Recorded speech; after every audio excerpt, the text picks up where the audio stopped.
Hello, friends. Welcome to another episode of Live with Wilson. This has become one of my favorite activities to do on a weekly basis, especially with the whole quarantine issue. It just feels like I'm actually seeing friends and actually engaging with friends, and it's really fun to have you guys with me with this live. So today we're going to be talking about the 7 steps in creating a restaurant marketing plan to get more customers. We actually did this poll on our Facebook group, and yeah, you guys chose this topic, and that's the reason why we're going to be talking about stuff that you guys want to hear. So if you guys have any things that you guys want us to cover and create presentations on, feel free to join our Facebook group, so then that way we can do things and tailor things and topics to your needs and to stuff that you want to hear about. Jason, can you leave a link in the Facebook group in the comment section below so everyone can go and check it out? If you guys are in here, can you give me a thumbs up so I know that it's actually working? We're gonna start in the next minute or so as people come on and join us in this live. Cool. Perfect. Is everything working, Chase? Perfect. Okay, you see everything? Awesome. Okay, let's get started right away. Don't want to waste any of your time, guys. Let's see here. Boom. If you guys are in here, if it works, make sure you guys smash the like button so then I know that you guys are here and everything is working. Nice.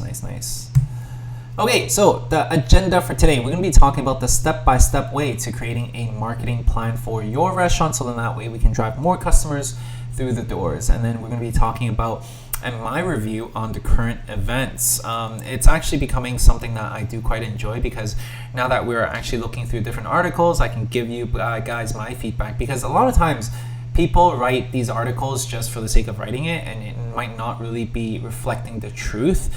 So I'm just going to break down stuff and really help us to read between the lines and see what's working. And then we are going to end with a Q&A section. So make sure that you guys write all your questions down, and Jason will compile them and we'll answer all your questions at the end. Does that sound good, guys? If it does, let us know. Okay, so a little bit about me. We just started 720 Sweets 5 years ago from an ice cream shop into an ice cream chain. Currently just got acquired earlier in the year, and that's the reason why I'm doing this, because we have acquired a lot of different knowledge within the food and beverage concept field. And then so yeah, just want to share with you guys some of our insights. And now, without further ado, we are going to be diving right in. So a lot of the reason why we need to create a marketing plan for your restaurant is because we're always bombarded with a lot of noise. It's like going to Japan and you see all these different things that are yelling for your attention left, right, and center. And a lot of these are actually just noise to divert you guys from actually achieving what you need to achieve. So for example, if you walk down the street, your competitor has a buy one get one free promotion, and you feel like that, hey, you know what, I'm losing out when I'm not doing that type of promotion, and you end up doing a buy one get one free promotion, but ended up not really working with what you have set yourself out to, which is the reason why having a marketing plan is super important, because it not only allows you to have the clarity, but also allows you to work step by step with a plan to achieve what you set out to achieve. So that's the reason why we are doing this. Yeah, it keeps you grounded, keeps you organized, and it also allows you to know where areas of improvements, because that's super important. If you don't write it down, you would not know what to improve on. You won't know what you're doing well on and what you're not, what you're failing on, and what are rooms for improvement. And that's the reason why you need a plan. And actually, a very, very important part is because as your team grows and as what you're doing requires different people. So for us, we have Julie, which is our graphic designer. We have Jason, marketing guy, and then we have Brian, the executor. So for us to actually communicate on the same channel, knowing exactly what everyone is responsible for, we need a plan. We need to make sure that this plan everyone knows about, it has clarity, we define everything, and that allows us to actually work in sync. It's like rowing as a team, so then that way it becomes a lot easier for us to get to the destination that we want to head into. Does that make sense? If that makes sense, let us know in the comment section. Osaka, right? That's right. That's actually a picture taken just a few months before the whole quarantine happened when we went to Japan. So that's how you feel when you have a plan. Yes, everything becomes easy. When you have no plan, you're just pulling your hair out, trying to figure out why you're bleeding money, and nothing seems to be working. Okay, without further ado, we're diving into the first step of creating your marketing plan for your restaurant. So then that way you have tons of people coming through the doors. First thing is you need to identify exactly what you want. What does getting more customer mean to you? Or does it mean that for you want to increase sales, or do you want to build a community? The methods of doing what you need to do in the future is completely different. The strategies that you set out for increasing brand awareness is different from getting more profitability, and it is very different from just engaging with the community, which is the reason why you need to pinpoint exactly what you want, and thus everything else will follow.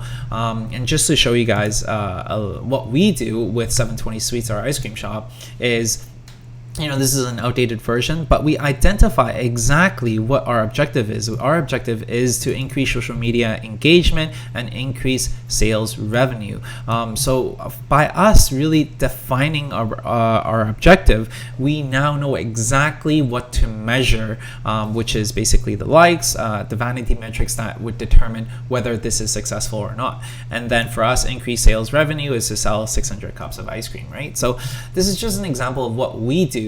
You need to identify and pinpoint exactly what you want, whether it is to, just have awareness. So we have done campaigns where we collaborate with well-known companies just for the sake of leveraging off their name and build more awareness for our brand. But in turn, we don't make money. So it's very, very intentional why we're doing what we're doing. And it is super crucial for you to pinpoint exactly what you want for your business, whether it is to have more customers come in. Are you looking into like profitability, or are you looking at revenue only, so then that way you can pay all your staff? At this moment, a lot of company and a lot of restaurants are really just wanting to have sales volume. The reason why is because they just want to sustain their current staff, and they just want people to work and sustain, and they're not looking for profitability because it's just not the same pre-COVID-19. And that's the reason why they have identified that, I just need to make meals that are good, family meals that are affordable for our consumers. And that's the reason why a lot of them are thriving. It is because they're very clear in terms of what they want to achieve. And that's what Mark Canlis is doing. He was selling 1,300 units per day because he was able to identify exactly what he wants. He wants the volume to keep his 100 staff all employed, and that's his ultimate goal, not profitability. So that's the reason why you need to pinpoint what you want. Does that make sense, guys? If it does, let me know in the comment section below. Hello, Ming. Welcome back. Okay, so next point, guys. Next point is brainstorm activities. So now that we have identified our objective, what we want to achieve, we want to have more social media engagement. Now we can think about the sexy things, the things that are exciting, the marketing strategies that would bring people into the doors, the marketing strategies that would engage with people through social media. And some of the brainstorming activities you can do is like, hey, you know what, if you're looking into increasing sales, we can think about monthly promotion, seasonal promotion. We can have better signages on the street, having a sandwich board out there, or even outreach to like offices, organizations, associations, and wedding planners. So then that way we can collaborate with them and leverage off their people and their arms in order for us to get more sales. And these are just areas and activities. So you can actually expand on this, and you can actually see what people are doing as well as inspiration. Now, if you're thinking about building a community for your restaurant, then community events with creatives or meetup groups. So then that way people are gathering within your space. You become the glue within your community, and that's how people associate your brand and your restaurant. Another activity you can do for building a community is influencer marketing. So then that way you can gather everyone together, seeing you as the glue. Email list building, giveaways, and all these different activities. So this is like the real sexy part. Now, one thing that you do need to make sure that you're aware of is you need to make sure that all the activities that you brainstorm funnels up to your objective, right? So if we're looking at our example right here,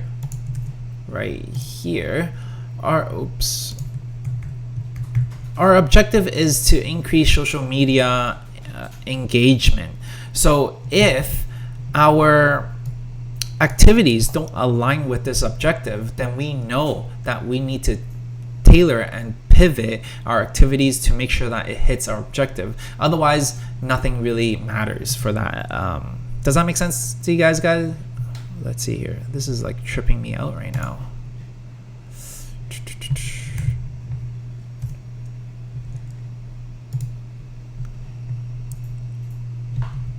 Okay, this. So for us, some of our marketing strategies that we have is, hey, you know what? In store, we're going to be putting out posters. We're going to be having community posters where we go to different stores to put up posters. So then that way we can tell people about what we want to do. In social media, since we're looking for engagement, right? We're looking for social media engagement. We have ran a contest post, announced the votings. We have new flavor posts, and then we have Facebook posts, and we have newsletter posts, and all these work towards increasing our social media engagement. Hey Wilson, your face. Oh, I'm so sorry. Is that better? There you go. Huh. Thanks for letting me know, man.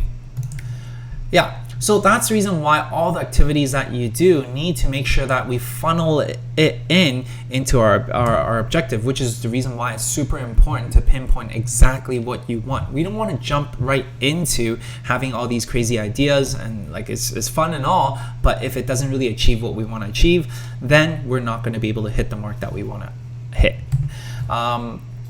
So I know like currently right now we are social distancing and everything, but it doesn't take us away from doing all these different types of things as well. So Mother's Day promotion, we see Global has been doing this, and this is a campaign that they're running. Max from Narrative Coffee, we actually just did an interview with Max, and he was just sharing with us some of the different tactics that he's using to get more people through the doors. And actually he's selling these at I think like $30 a pop, and he was able to sell more than 100 of these half-gallon lattes, and was actually doing more business than usual because he was able to kind of pivot and have these types of ideas.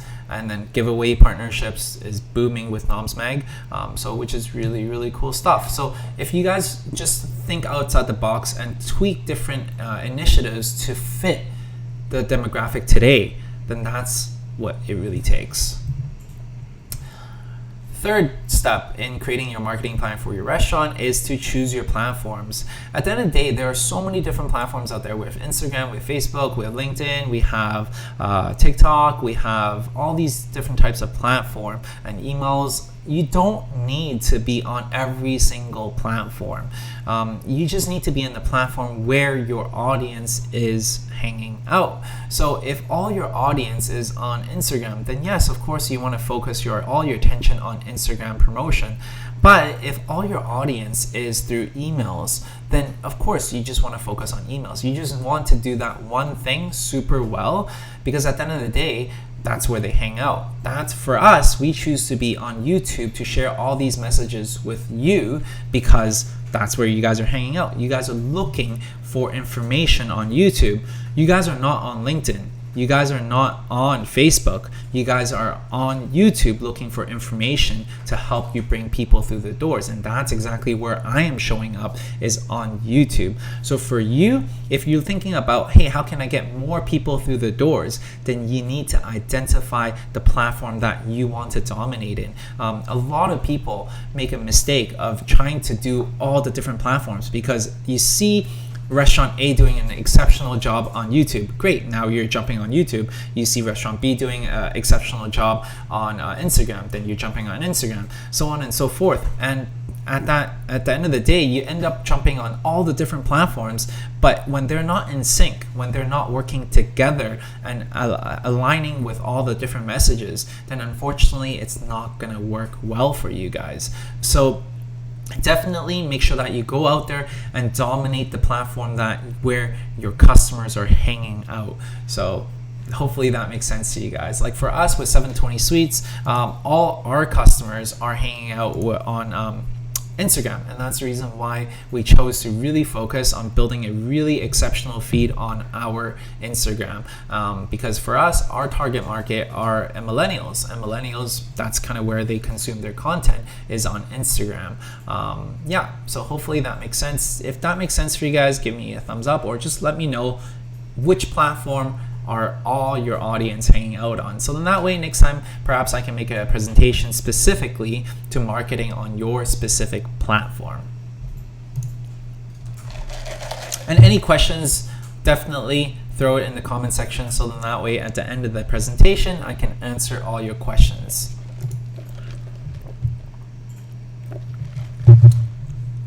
Okay, let's go on to our fourth step, guys. Fourth step is to use SMART goals. Okay, so we have identified the objective of why we're doing these campaigns. Second, we have brainstormed on ideas to actually align with achieving our objective. And then third, we have chosen the platform that we want to dominate in. Now the fourth step is that now that we have identified everything, we need to have SMART goals. What's the point of having these campaigns if we don't have a specific goal we want to hit? We won't know whether we're good, we're on par, or we have room for improvement. And that's the reason why having goals is super important for us to achieve our objective. So what does SMART goals stand for? It stands for being specific, it stands for measurable goals, it stands for actionable goals, and it stands for being realistic and timely.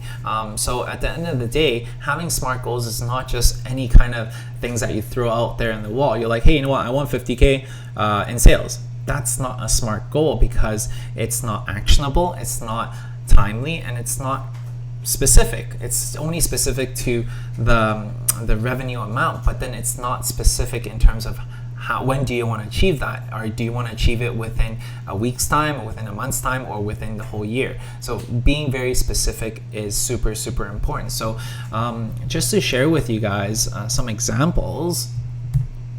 Okay, an example of a SMART goal: increase drink monthly sales by 15% by August 2020.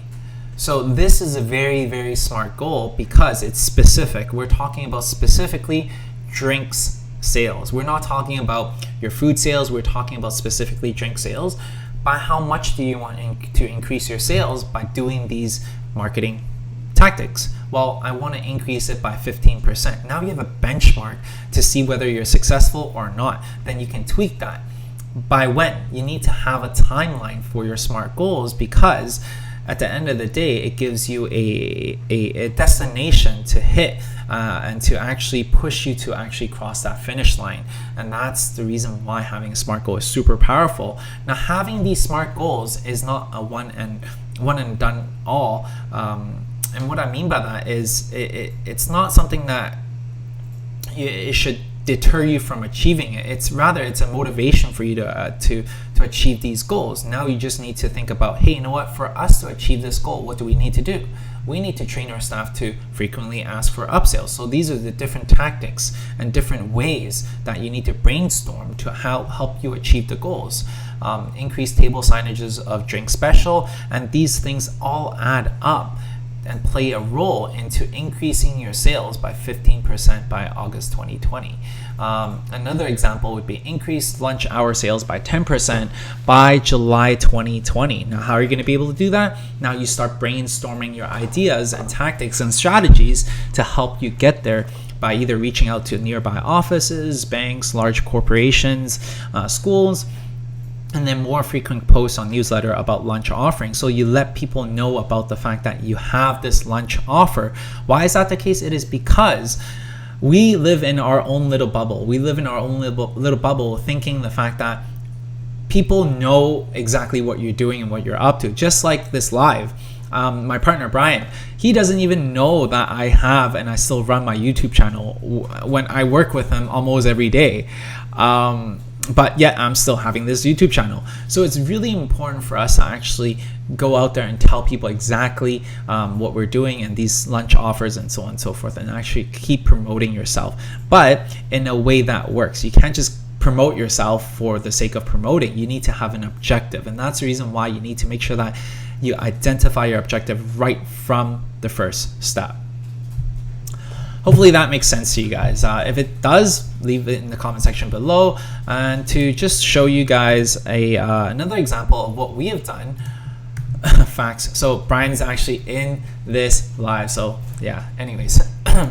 So as you can see, our target is to have 600 likes, 80 comments by the end of the voting period. We want to gain 75 followers by the end of the voting period. What is the voting period? This duration goes from October 12th to the 31st.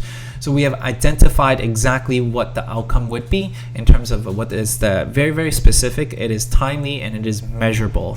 And that's something that we're doing in 2017. And mind you, what we're sharing with you right now is something super simple. It's just created on words. You don't need anything that is very crazy and it's like, hey, you know what, it's a state-of-the-art technology we need to have. For that matter, you can just create it on notes and just identify it and just write it down, because at the end of the day, it's not really about how nice these things look. It's just about writing it down and keeping yourself in check, and that's the purpose of creating these items.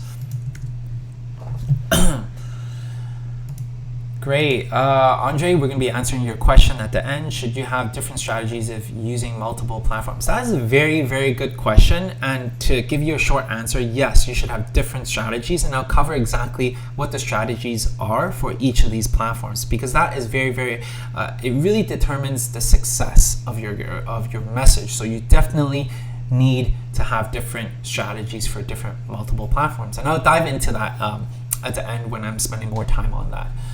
I think TikTok is for what audience is TikTok? Super young people, I guess. Totally, super young people. Would you mind to share the results of that campaign? Of course, I'll definitely walk you through the whole campaign. And the reason why I'm bringing in that campaign is to show you guys what we do and how practical the things that I'm sharing with you is, because, hey, no one really wants to do something just because of the theory. You want to see exactly how it plans out, and that's the reason why I chose to share with you our marketing campaign. So moving on, community SMART goals. So for us, we want to increase our email list by 1,000 by August 2020. For example, we want to be able to host a contest, a $50 giveaway with email entry only, adding Wi-Fi marketing platform, so on and so forth. Increase community events to 3 per quarter by July 2020. Once again, these are very specific, measurable, and actionable, timely goals. So for you, you need to identify your SMART goals of what you're trying to achieve within your objective. Number 5, work backwards. A lot of us think about, hey, we have a goal and we want to achieve it, and therefore the next step, next logical step is to, what should I do? It's very, very difficult for us to come up with ideas and actionable steps for us to achieve those goals, because we're thinking from the wrong perspective. We're thinking from, hey, how do I get there? And we take that first step, second step, third step. In reality, whenever we have these campaigns, we think with the end in mind. What is our end goal?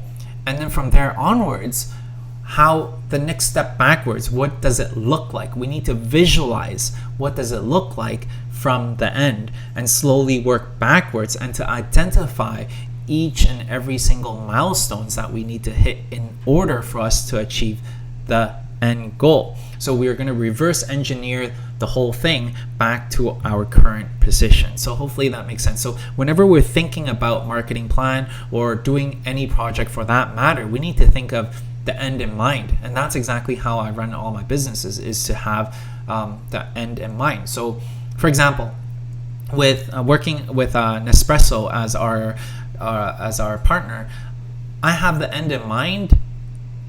What my end goal is when we were collaborating with Nespresso was the fact that, first of all, I need to work with this major brand, international brand, Nespresso.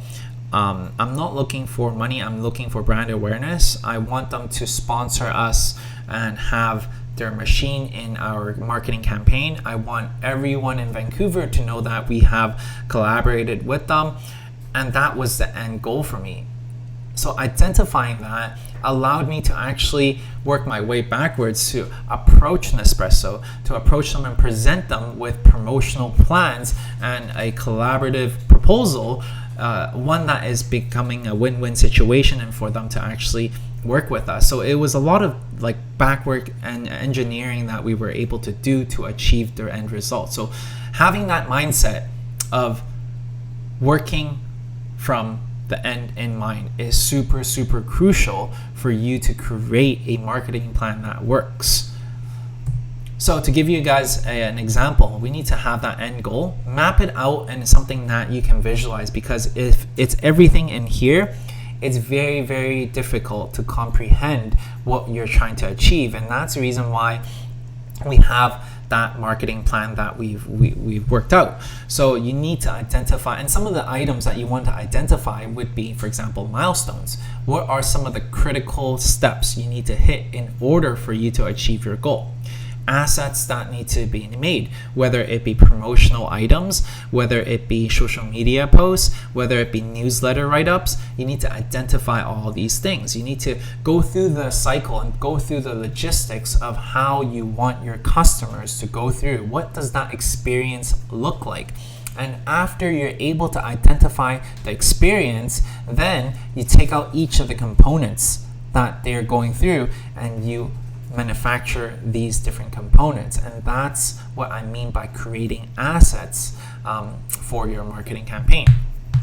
Post emails that needs to be scheduled, and for when do they need to be scheduled. And as you can see here, the different colors identify the different critical points that you need to achieve. So for example, if it's orange on this end, we need to make sure that we have collaborated and reached out to our partners in order and get confirmation before we create all the marketing posts. And right here, we need to make sure that we have, before we go from yellow to green, we need to make sure that all the different assets have been created, so then that way we can launch, so on and so forth, right?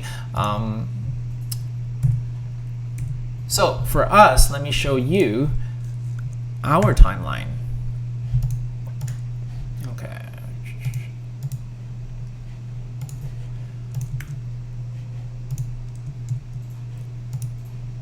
Oops.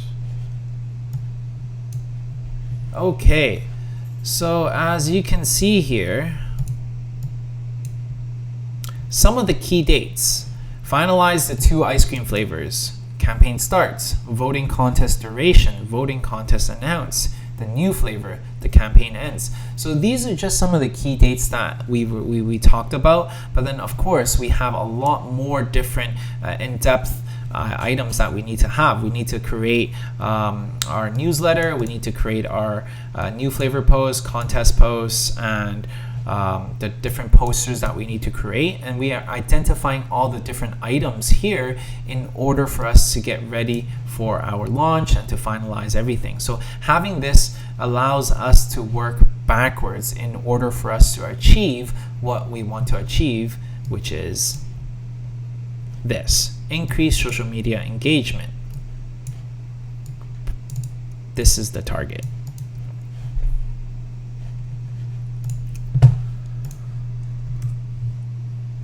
That's the reason why we need to create and have the end in mind in order for us to create this whole thing.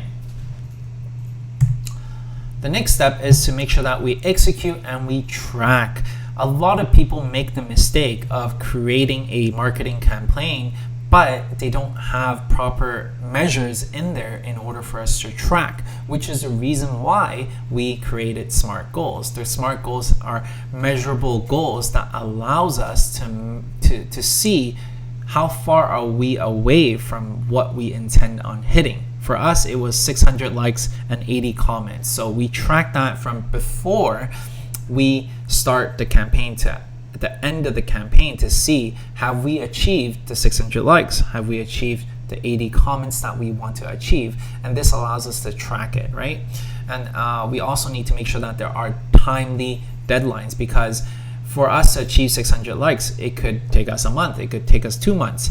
But if we don't have a time and a deadline for these, then it doesn't really make sense. We need to have specific responsibilities for everyone.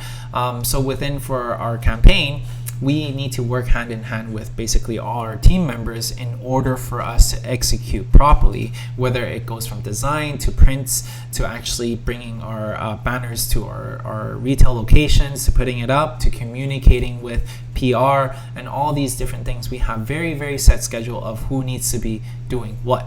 So if you are a one person shop whatsoever, identifying these must-do tasks are super important for you to execute properly and for you to be able to track it properly. And also, the fact that we always track allows us to have this feedback loop to see, hey, are we improving? Are we not improving? Is this strategy good to achieve the target that we want to achieve? So for example, if we're running contests, okay, let's say here. Okay, if we're running a contest and it's not hitting the 600 likes or the 80 comments, it doesn't mean that we have failed.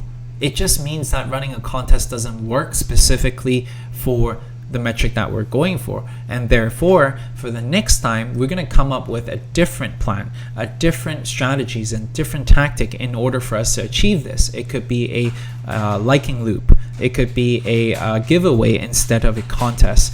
So at the end of the day, if we don't keep track of these things, we wouldn't know what works and what doesn't work. On the contrary, if we are having like 10,000 likes because of this contest that we've done, then that means this strategy works really well in achieving our objective, and thus allows us to actually, for the next campaign, to run the same thing again until it doesn't work, right? So that's the reason why tracking allows us to have this playbook for the future. If that makes sense to you guys, leave me in the comment section below. And yeah, so hopefully that makes sense. Like, we're just going deep into what we have done with our marketing plan. I'm not sure if you guys have your own marketing plans, and if you guys have any questions about it, definitely leave it in the comment section below. Otherwise, I'm just going to wrap this up real quick and tight, so then that way we can go into the next section.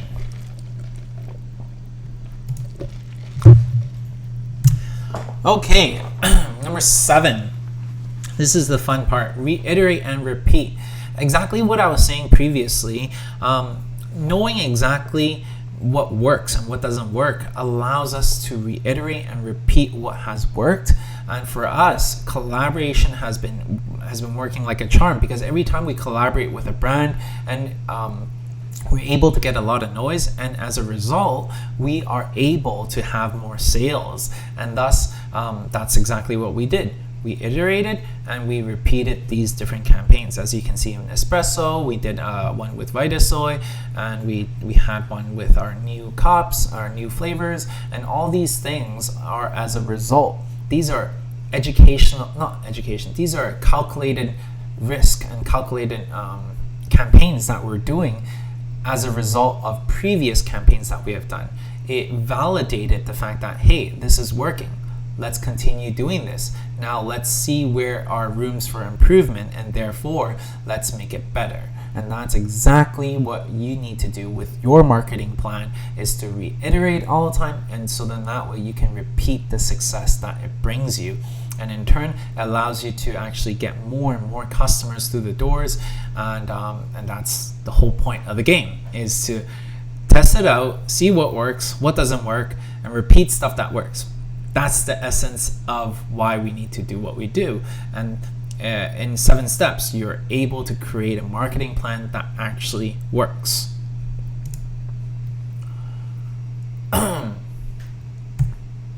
So some of the common pitfalls that I see all the time, and we ourselves are guilty of this, and that's the reason why I can speak from experience and tell you exactly what we are always falling into. And hopefully if you are able to see this common pitfall, you can avoid yourself from hitting these things. And the first thing is copying competitors blindly. So often without a plan, we see basically the competitor down the block doing something that is crazy, and you feel like that, hey, you know what, they're doing happy hour 50% off. We must do the same thing in order for us to compete with them. Therefore, we're going to do 50% off. But little do you know that they have a really, really big backing, that they don't mind losing money. All they're in it for is to gain more customers and have more brand awareness. But for you, you're short on cash flow. You don't have that profitability for your food item. And if you run 50% off, that means you're going to be losing money every single time you sell an order. Therefore, it is not the best strategy for you, but you followed it. You did it because your competitor is doing it. So that is not a smart way of doing any marketing campaign. You need to do things that work with your objective. That's number one. Second thing is unrealistic SMART goals. SMART goals is there for you to actually measure, so then that way you know what works, what doesn't work.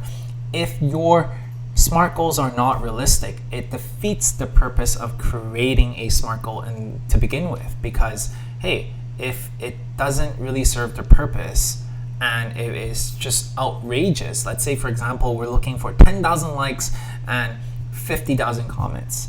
Yes, it's an amazing goal, that it's a very, very ambitious goal that's out of the world, not out of the world, but out of our realm currently. But if it is not realistic, then there's really no real concrete meaningful data that it's really giving us. Then what's the point? It only acts as something that is more work to be done. On the contrary, if you have something that is realistic, a SMART goal that is realistic, it allows you to pivot, it allows you to learn from it. And as entrepreneurs, we're always testing things out in order for us to learn from it, to execute and reiterate, so then that way we can see the success we are looking for. So have your SMART goals written down in a very, very realistic way. Third is not committing to a timeline. Once again, timeline allows you to have that end in sight. It allows you to push yourself that much harder in order for you to achieve it.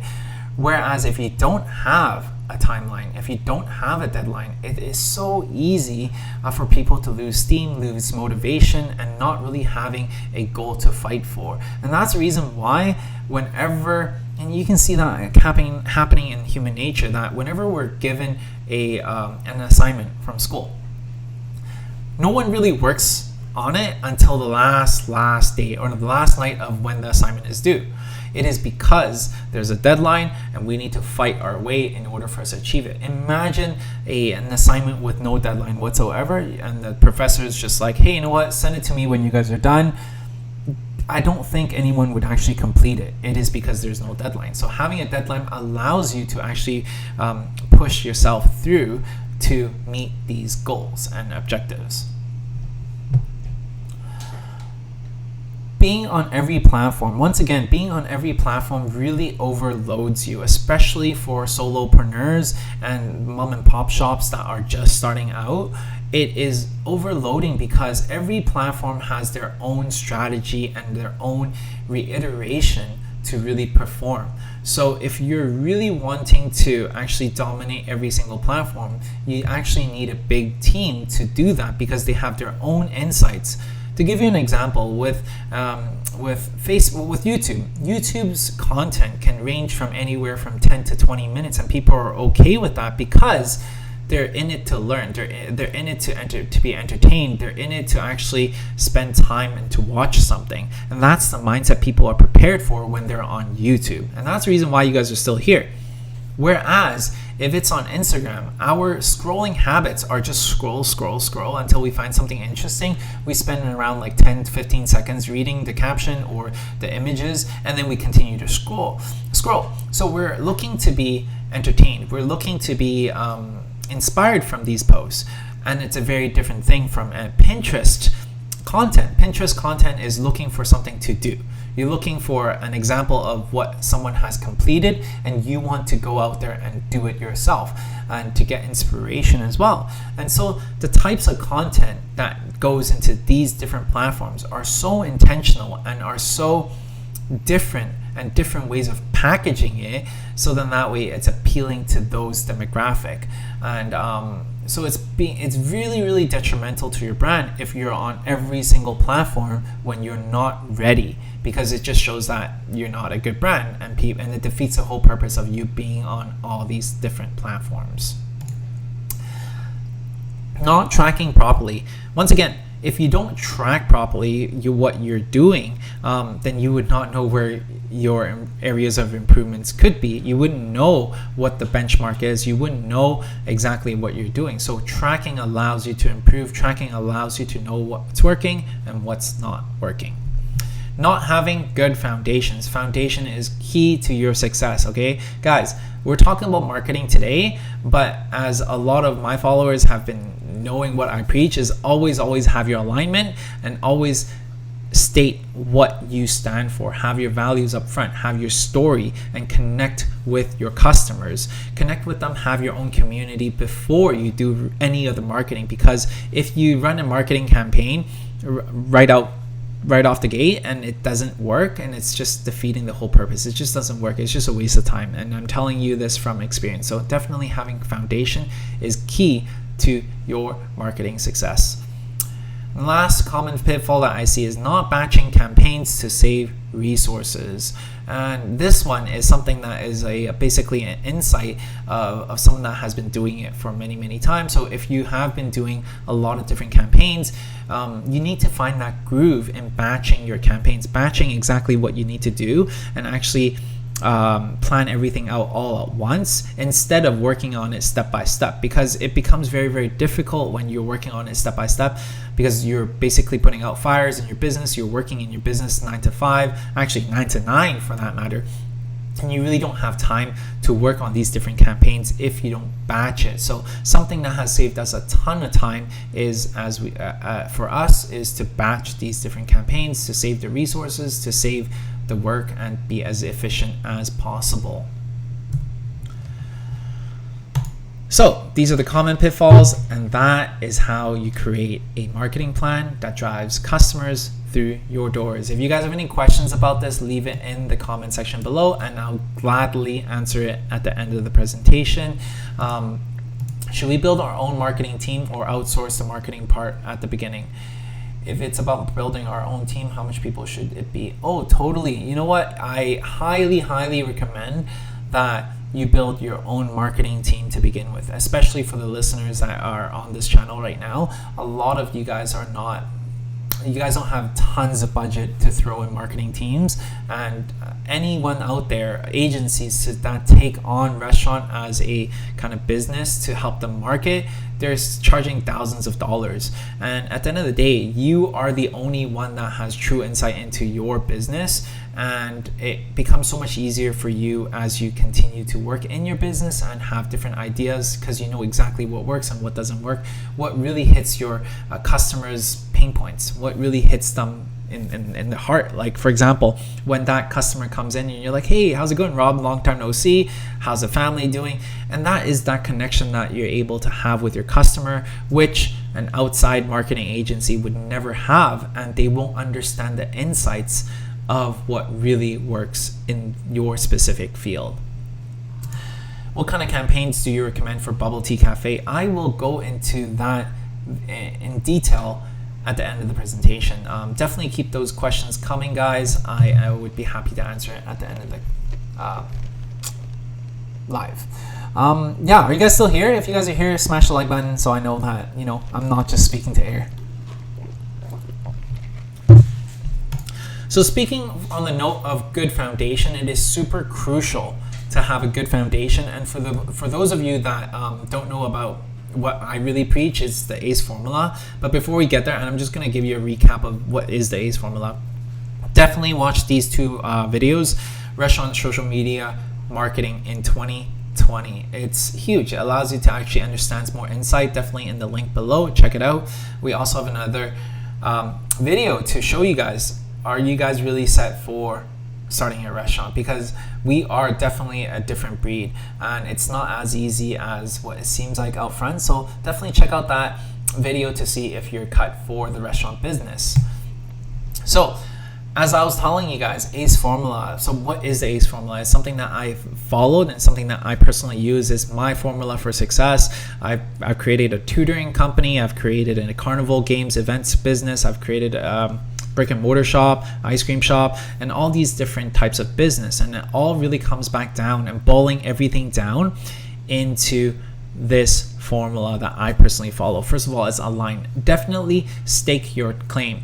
What do you stand for? What are some of your values? People don't follow you. Your customers won't follow you. Your partners won't follow you if you don't stand for something. Definitely put what you stand for out there, why you're in business, because having that mission statement and having that mission that really is true to you is super inspirational for people. And for me, my whole inspiration in doing all my business is to empower people to reach their potential and be the best versions of themselves. And that's something that I've been preaching all along throughout all these years. And that's everything is in alignment. Like for me sharing this with you, for me actually talking to you about, hey, this formula, and to share with you all these resources to empower you to be the best version of yourself, and all these actions align. And that's the reason why you're watching this video. And second of all is to connect. Definitely need to connect with your customers, connect with them and provide them with tons of value, because that's the only reason why they would look at you as an authority. That's how you build trust. You need to understand exactly what goes on in the minds of your customers. What are they scared of, and what are some of their desires? For me, my biggest desire in running a business is to actually have the time and the ability to actually take care of the people I love, to spend time with my family. It's not for power, it's not for fame, it is only to take care of people I love. And it just so happens that I run businesses that brings me there, and that's the reason why I do what I do. And to be able to connect with you guys and bring you guys tons of value. And then we talk about Explode, and then we talk about these marketing strategies, and then we talk about what is it that we offer. And in turn, everything is aligned, everything is tied together through this ACE formula. And because of the fact that we are short in time, I'm just giving you a short gist of what the ACE formula is about. We also have an ultimate restaurant course for people that actually want to A to Z, from basically finding the perfect location, to creating that menu that is profitable, to hiring an all-star team, to retaining them, to actually get more customers through the doors, and all this great stuff. We have it in a course that we created for a lot of our listeners, and it also comes with basically all our templates and resources in order for you to achieve that. The only reason why I created it is because my inbox is always filled with people asking us, hey Wilson, I want to start a business, how do I do that? Even in basically the comment section above, people are asking, hey, you know what, I want to start an ice cream shop, how do I do that? And that's the reason why we created this course. And honestly, it's basically just documenting what we have done with our ice cream shop and grew it into a 7-shop international chain that just got acquired. So that's a little bit of a plug. We're going to have a consultation call, and it goes for $2,000 usually, but because of this whole COVID thing, we discounted it to $497. If you guys are interested, check it out in the link below. And that's a little bit about that. Now, on to our next section. We're going to be talking about 2 different articles, which I have a ton of insight on, and you guys should definitely check out these articles. So the first one, how coronavirus pandemic will change the way we eat out, with China maybe providing the blueprint. So a lot of us are thinking about basically, how does this really change people's habits of eating out, and how is it going to change the business and how people are going to operate? And for us, China is a very, very good place to look for insights. And the reason why it is because they are much ahead of us, maybe like a month or 2 months ahead of us in terms of this whole COVID-19 thing. And a lot of their restaurants already been opening and operating for the last month. So if we want to have a clue as to how we can navigate through the waters, then looking at what they're doing really allows us to see some of the insights about what we can do. Now let's dive into this article a little bit more. And once again, if you guys have questions, make sure you guys leave it in the comment section, so then that way I can answer it in the next 5 minutes, guys. Let's see here. There we go. Okay, so basically this article just talks about if you want to survive, you need to make sure that you pay attention to what's really going on in China. And the reason why is because they're so far ahead of us in terms of this whole COVID-19 thing. And as we can see, what has been really working for them is delivery. Delivery is definitely going to be a staple item, and yeah, so dining in is going to be tough for us to get back to normal until we have a vaccine. So don't really account for dining in as a strategy and expecting it to go back to normal. I personally don't think that it would get back to normal until a year to a year and a half later. So we as entrepreneurs, we need to know that the rules of the game have changed. What are we going to do in order for us to work with these new rules? And that's the reason why paying attention to what other people are doing is super crucial and for our needs. So this article talks about that workers may also need to wear gloves and masks, and utensils needs to be individual wrapped. So this would really give the confidence to the people that are dining in at your restaurant. So if you guys haven't included this into your process and systems, make sure you start implementing this right away. Appetizers off shared plates may be discontinued. So if this is a part of your offering, then make sure you guys start pivoting. Okay, temperature checks at the door, whether it is gonna be a requirement from the government or not, it is still something that would be crucial for you to do, because it only adds to the confidence for people to come and dine in at your restaurant. Sometimes a lot of these actions may not be necessary, or you're not obligated to do it, but doing this allows you to build the confidence for your customers. And the only reason why someone would come and eat at your restaurant is because of trust. If there's no trust, no one's going to come, and that's simple as that.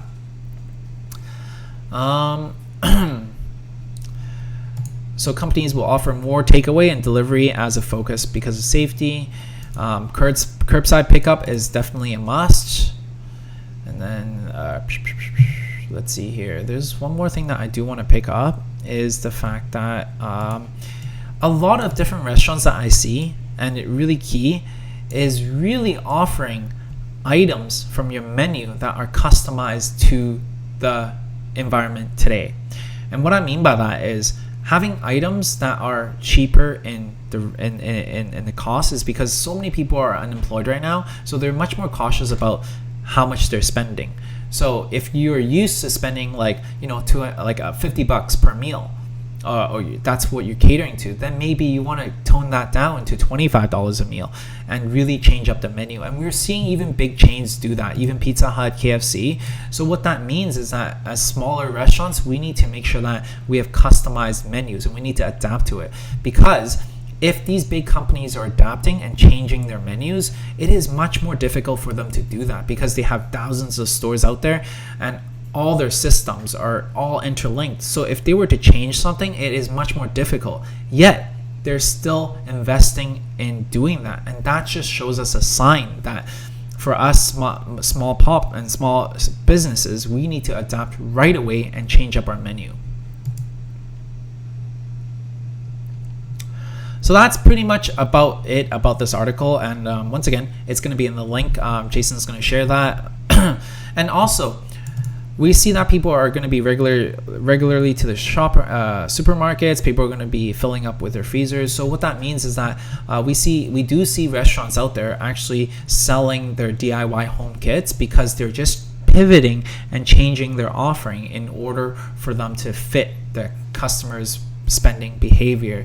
So for you and your restaurant, definitely look at these as insights to see what you can do to change. Don't think that things would go back to normal and just sit on your butt and not do anything. It is crucial for us to adapt to the ever-changing rules of the business. And that's something, my 2 cents on this article.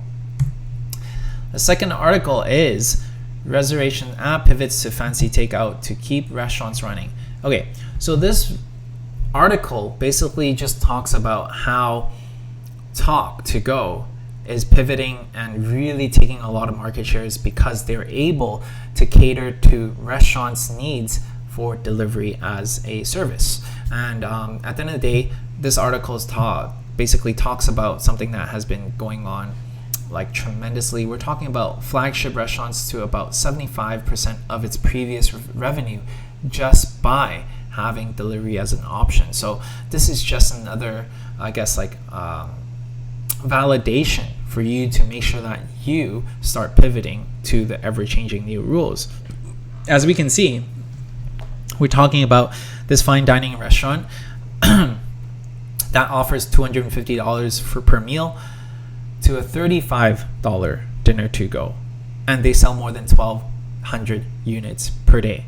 So at the end of the day, business is not dying for them.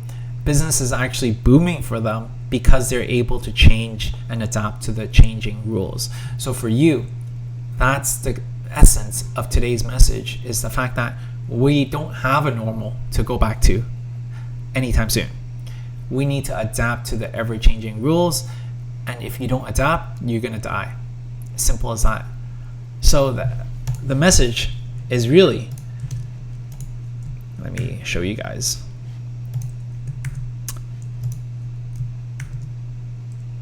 There you go.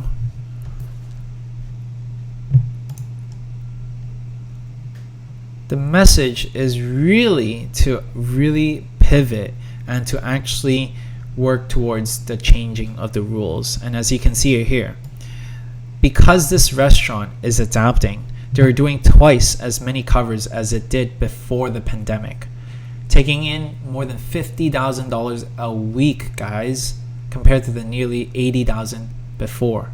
And he's going to keep in the new home, And basically, it's just saying that because they were able to shift and tweak, they're able to actually get more businesses. I've been getting a ton of email from people saying that, hey, you know what, help me out, bail me out, so on and so forth. It's not about bailing you out. It's about you changing and adapting to the new rules. So hopefully this acts as inspiration for you guys to take action and take matters into your own hands, things that you can actually control. You can actually do a ton of things in order for you to actually achieve your goal. So look at your customers, look at what they're wanting, and pivot. And that's how you're going to be able to survive this whole crisis. Hopefully that makes sense. We are now going into our last section, which is Q&A time. So thank you for you guys that are still hanging by. Like it's amazing because this is a long presentation, and each week we're doing something like this. I do have a lot of gratitude for you guys to actually come and enjoy this time with me and ask your questions. So yeah, leave in the comment section below all your questions, or if you guys have any feedback, would love to see them. And without further ado, we are going to be answering our questions right away. Jason, the questions ready in Asana? Mm-hmm. Perfect. Whew, I've been talking for a full hour, guys, so definitely need some more coffee.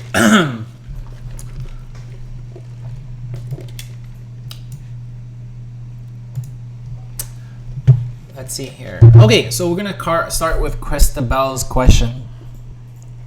I want to start a smoothie ice cream shop. How do I start? Well, exactly what I was sharing with you. We have a course that talks about the A to Z. Definitely just check it out in the link below.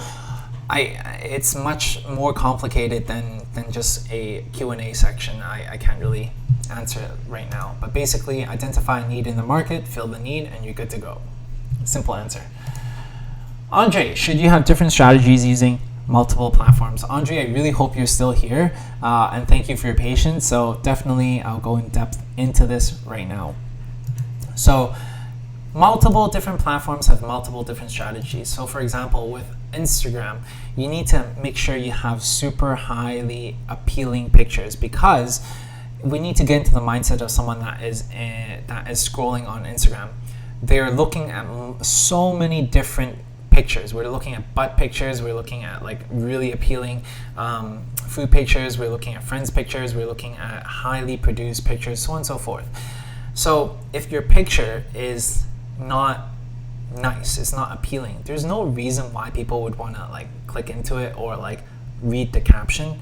So definitely have something that is easy to consume for Instagram, and also something that is appealing. That's where the post comes in.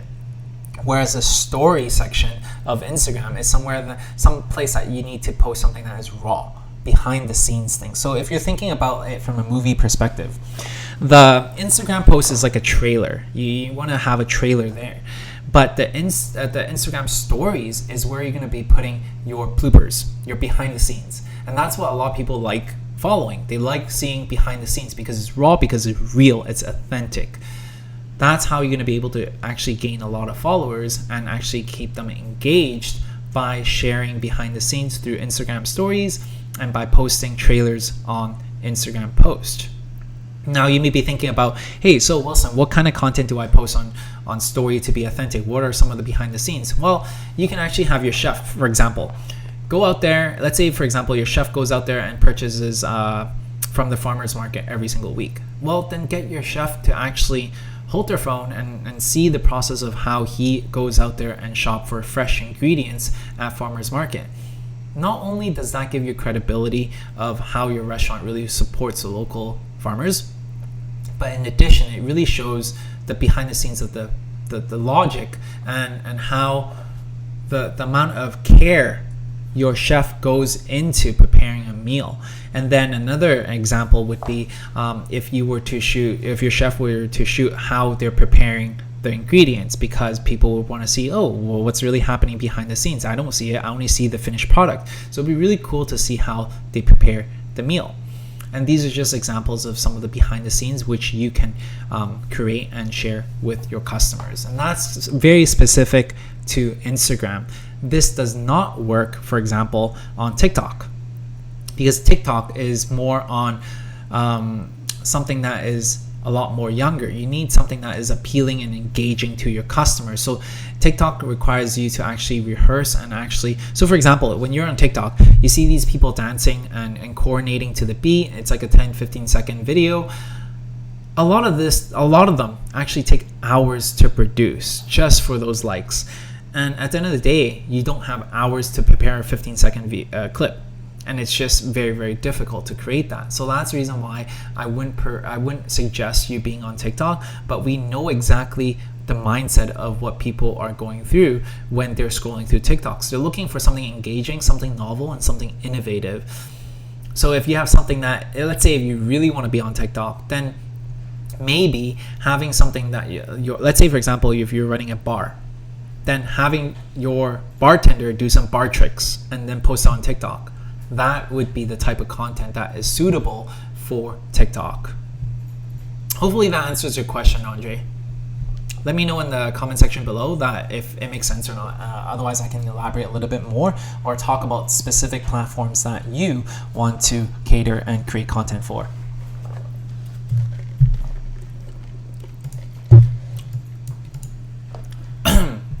Hey Ming, should we build our own marketing team or outsource the marketing part at the beginning?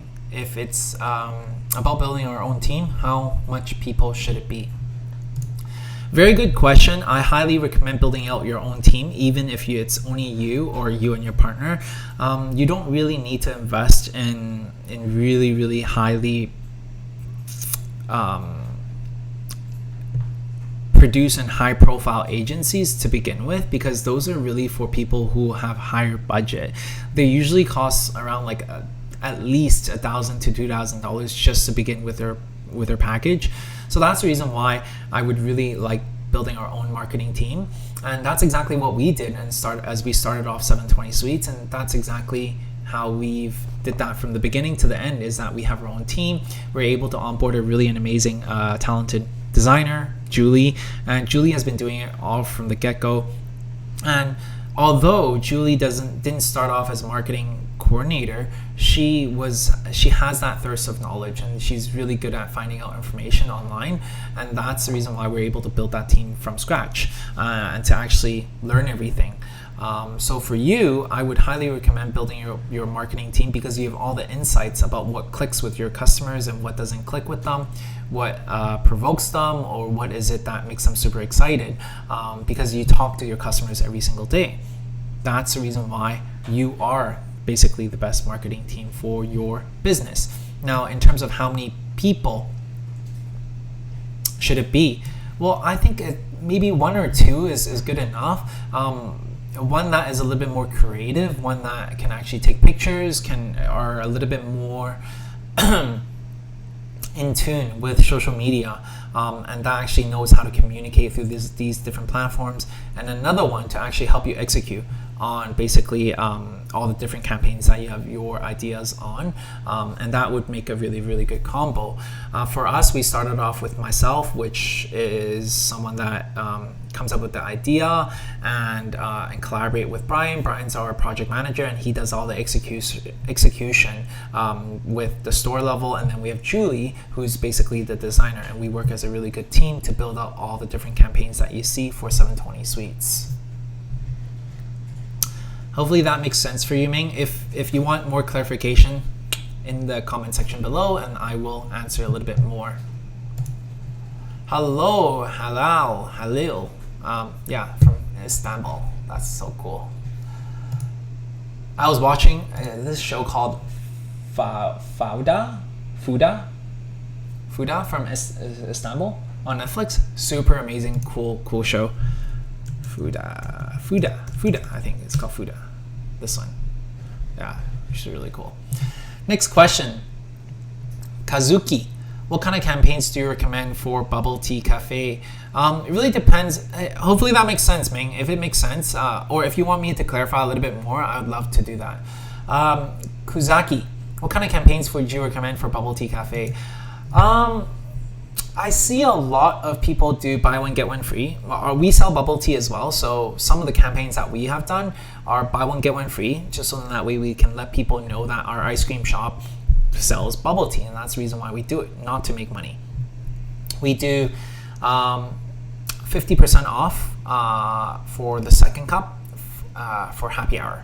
The reason why we do that is because from 3 to 5, we don't have that much customers coming in, so even if we don't make money from selling bubble tea, we can get people through the doors, and in turn we can upsell them on ice cream. So these are basically 2 different tactics that we use for bubble tea campaigns. And on top of that, we actually like doing collaborations because people like new stuff. People like to stay relevant. So if your bubble tea shop is like any other bubble tea shops out there and it's not relevant to what people would talk about, then why would they want to buy stuff from you guys? They wouldn't, because it's not that great. Hopefully that makes sense, Kazaki. If it doesn't, and if you require a little bit more elaboration, then definitely leave in a comment and I'll answer it for you guys. Makes sense, Andre. That is amazing. That makes sense. Very, very good. No photos from Palestine. Oh, you're from Turkey. I'm so sorry, my friend. I mix those things up all the time. But it's a really good show. Hopefully, for some of you guys who haven't watched it, definitely watch it on Netflix. Kelvin, is it worth to spend marketing budget on Facebook ads? In short, I think it is. The reason why is because with Facebook ads, you can actually target the people that are within, let's say, 3 kilometers radius that has been to, complimentary stores around you, and you can target them, you can retarget them, so then that way they see you guys a lot more and you stay more relevant, and it's really cheap compared to a lot of different advertising. And on top of that, the best thing about Facebook ads is because there is a direct correlation with the sales that you get based upon the ads that you run. You can see how much traffic is coming in. You can see exactly all the statistics. And like I was saying from the whole presentation, you need to measure exactly what's going on. And a lot of times if you're running a radio ad, you can't really measure it. You're spending what, three grand running a radio ad, and you can't measure how many people are coming in because of that. Or let's say a billboard ad or a magazine ad is very, very difficult to measure. But with Facebook ads, you can measure it, and you can start as little as like $10, which is the reason why I do like Facebook ads.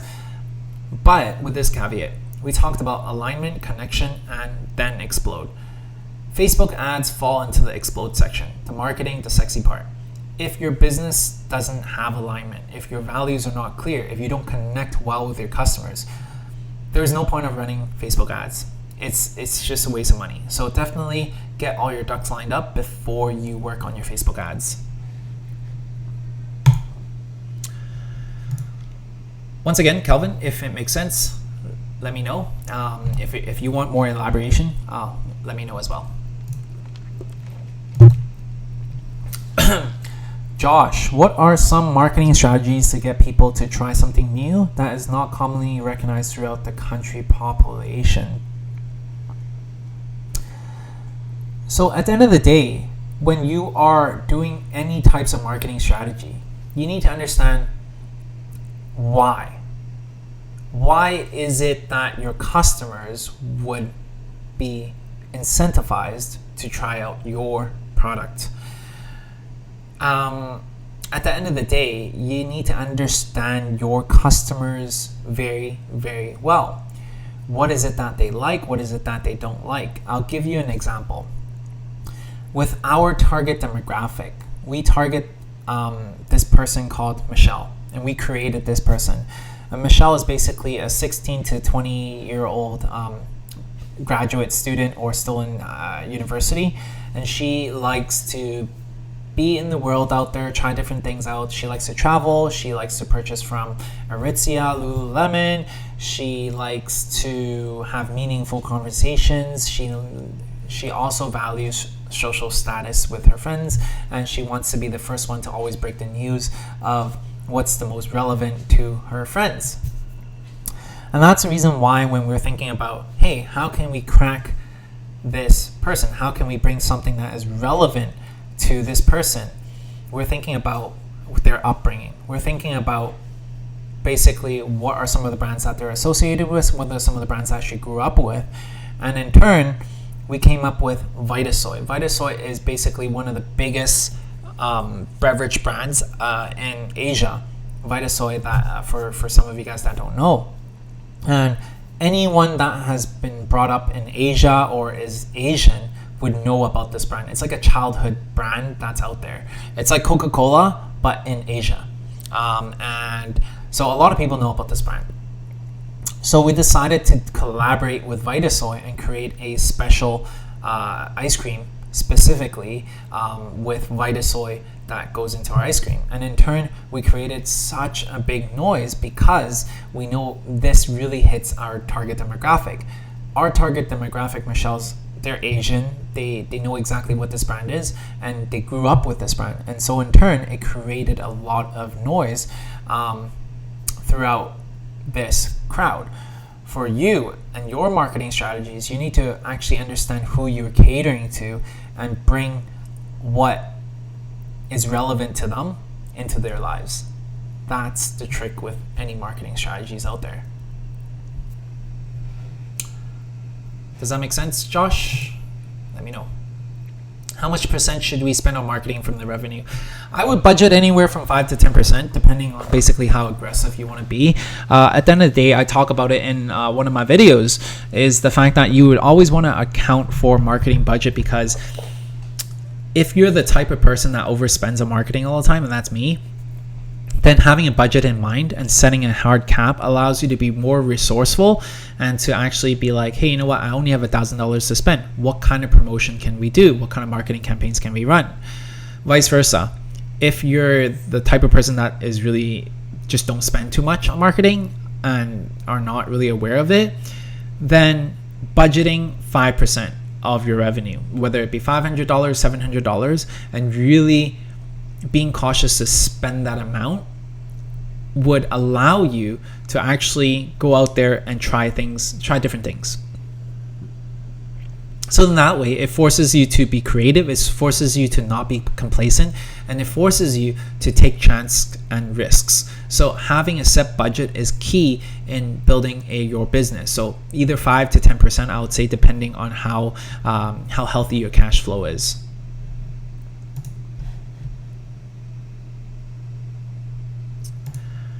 Let me know if that makes sense, Ming. Kazuki, do you think YouTube is a good platform for restaurant I am thinking about showing our drinks and sweets recipe on YouTube. I really don't think if you are running a restaurant, YouTube would be a good platform, mainly because people who are on YouTube, we need to be in the mindset of your consumers, right? They're not, if they're thinking about what to eat, how do you figure out what to eat? Like, what's your habit? Like, you need to identify that. For me, okay, personally, me, my friends, my wife, how we decide what to eat is when we're scrolling through Instagram, we look at different posts, we see a post we like, we see the, hey, you know what, this looks really good, and we save it. We save it into our bookmarks. So then next time we're thinking about what to eat, we go back to our bookmark that is tabbed food to see what we want to eat, and then we choose from there.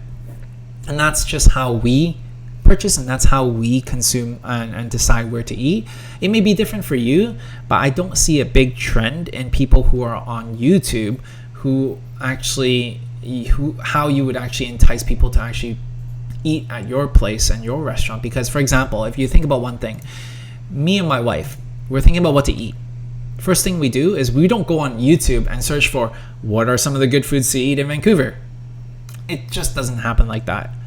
Rather, we would probably go on Instagram and look at, hey, what's good to eat? Hey, remember we always keep this collage of food that's enticing? Like, let's eat here. Or we look at what other our friends are eating and through their stories, and we'd be like, whoa, I want to eat some sushi today because yesterday I saw a photo of a sushi. That's exactly how we consume, and that's the reason why I don't think YouTube would be a good platform. If you're thinking about showing recipes, then maybe you can utilize IGTV. IGTV allows you to post, up to 10 minutes of videos on Instagram, and you can repurpose some of those into like photos and to like shorter clips whatsoever, and in order for you to create more content for your business. Does that make sense, Kazuki? Let me know. What's a good average markup for coffee and ice cream? I would say typically for any type of food wise, I would say a markup by, I would say 300% off the COGS is a pretty healthy one. So for example, if you are selling your ice cream at, let's say $5, 25%. If you're selling your ice cream at $5, then your cost to create that item should be no more than $1.25.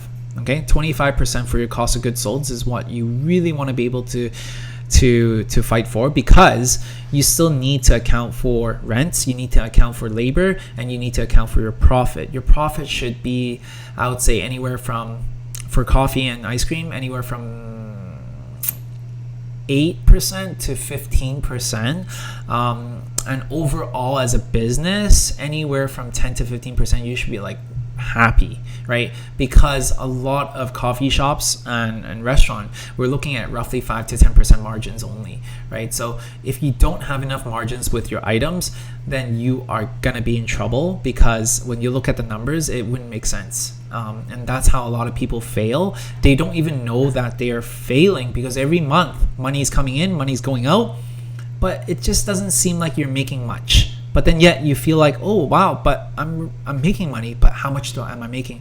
It is because they don't identify basically all their numbers and actually understand all the cost that goes into creating their item. So understanding your numbers are crucial to your success, and I've created 2 videos on understanding your business health, and definitely check it out from my YouTube channel. And let me know, does that make sense? Okay. And if you want me to elaborate, I would definitely do so. We're going to our last question for today, guys. And once again, these sessions are super amazing, because I get to chat with you guys, and it's fun. It's going to answer all these questions for you guys. And yes, Ming, I definitely agree with you. We do spend a lot of money, and we're often over budget with our marketing. I think we would spend a lot more if we didn't even have a percentage for it. Kazuki, thank you. Makes sense. Hallie, can you please make it also a video how to talk with investors? Definitely. We actually have a video in place on how do we get investors. For our ice cream business, we have throughout this whole duration, we're able to talk to 2 to 3 different investors, and we raise, I think, roughly $300,000. So definitely do have a lot of insights for you guys. So last question, guys.